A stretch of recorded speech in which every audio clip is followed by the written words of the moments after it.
اب ایک اعتراض ہے، اعتراض یہ کہ آپ اللہ تعالیٰ آپ کو ہدایت دے اور اللہ تعالیٰ کے لیے اسباب پیدا فرمائے،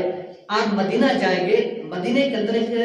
شیخ رہتا ہے جس کا نام شیخ مظفر ہے، حالانکہ عالم نہیں ہے، کچھ بھی نہیں ہے۔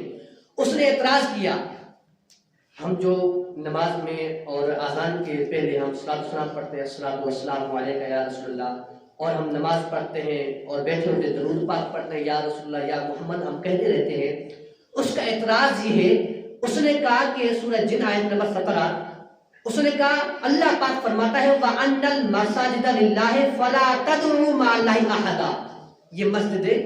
اللہ تعالیٰ کی ہے، اس کے اندر اللہ تعالیٰ کے علاوہ کسی کی بھی بندگی عبادت نہ کرو،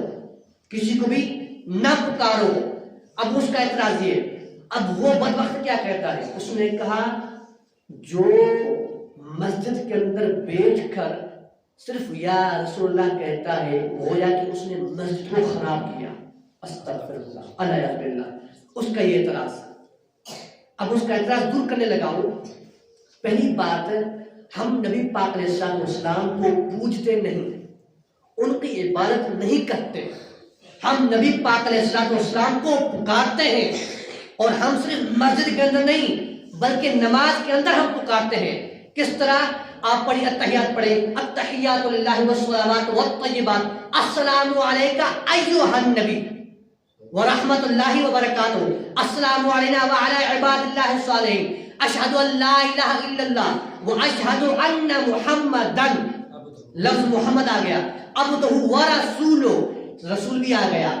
ہم التحیات کے اندر 3 مرتبہ نبی پاک علیہ السلام کو پکار رہے ہیں، اور ہماری نمازیں قبول ہو رہی ہیں۔